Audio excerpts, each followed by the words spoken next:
did you keep in touch with Eddie Murphy over the years as he skyrocketed to the level of fame he did? Yeah, I mean, I gotta say, I was bitter as hell. Yeah.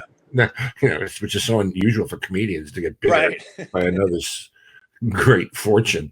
The whole thing with Eddie was, and I was with him the entire time, pretty much when he was auditioning for SNL. Right. What had happened was Bob Nelson, who was part of the identical triplets, myself, Eddie, and Bob Nelson, and the idea behind that concept was that the three of us were pals and we liked working with each other. We would make each other laugh. We just went up and did an improv, the three of us together, and it worked so well that we started to do it more and more, and then it became like a little package. We would each do little sections of our own acts. Right. But we would also do these improvs and sketches and stupid little things in between. And so Bob was doing the Merv Griffin show, and it was, I guess Merv would do a week or 2 weeks from New York City. And it was at Lincoln Center. And I remember Minervini and myself and a couple of the other people from East Side went to see him. And we were hanging out in the green room. And of course, his agent at the time at APA came in and said, I'm sorry, kid, you're getting bumped, But his agent happened to say, do you guys happen to know any black comics? Because they're looking for one at SNL, because the guy that they had hired, which was a guy by the name of Charlie Barnett, who was a street performer from Greenwich Village, who was a genius, just the most incredibly funny, raw talent. But he couldn't read a script. He was illiterate. And so they couldn't really use him.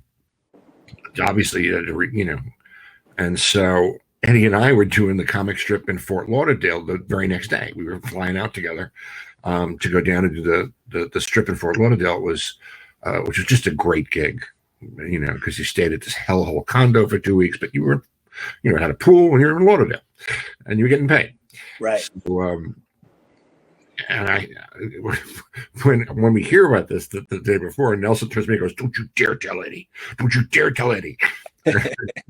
Of course, the first thing I do when we get into the car, when I pick him up, drive us to the airport, I tell Eddie. And he can't wait for us to land, because the minute we land, he gets on the phone to Bob Wax and Richie Tinkin at the comic strip and says, you guys got to get me an audition for SNL. Oh my God. They pulled some strings. They get him on audition, and they strung him along for at least a month. They kept calling him back, having him read again, and up and down and up and down. He was working in a shoe store at Roosevelt Field Mall at the time. Wow. Wow, that's so crazy. And he hated it. Of course, he hated it.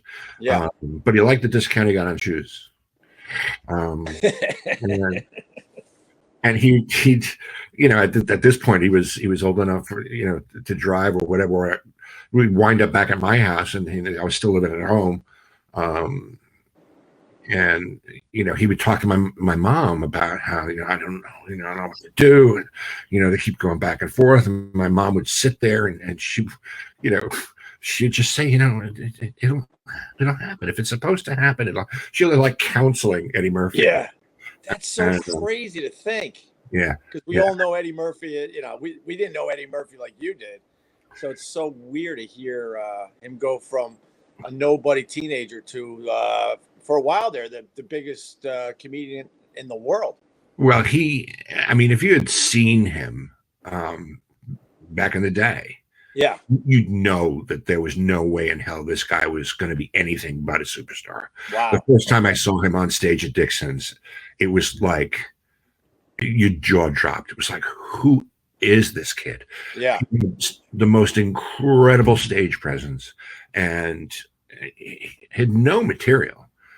Basically it was, how different cultures want you to fart at the dinner table. Yeah. As a compliment, and then his tribute to Richard Pryor. But you knew that this kid was just going to be huge. And I actually did two pilots for Eddie Murphy TV over the years with him. And what was funny was obviously we were traveling in different circles. His stock went up. He was hanging out with these huge movie stars and Yeah. and whatnot, and I was, you know, going to East Side to heckle Joey Cola. A little different, you know, and, A little different paths. just a little bit.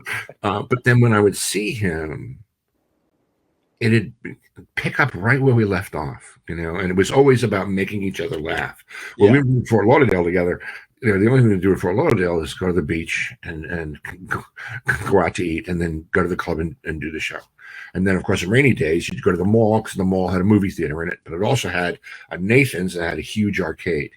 And so we would sit in the Nathan's, and people would walk by, and we would just do that game of where you would say, you know, what this person is and what that person does. You know, look at this guy. He's got a very interesting gig. He's a taco bender. He's the guy who actually does the folding of the tacos. And then Eddie would say something, and I would say something. And Eddie would say, "So how you like my restaurant?" I said, "What?" So my name is Nathan Famous, and Nathan's Famous is my restaurant. Just coming to these. Yeah. And we would just do characters back and forth. Right. And it was to make each other laugh. And so when I would see him, you'd fall back into that same pattern, you know, because of course he had the world's greatest laugh. Of course. I mean, you'd be on stage and you'd know when he was in the room because you could hear it in the back, you know. Right. I would do something. I would come up with a new line or something for my acting.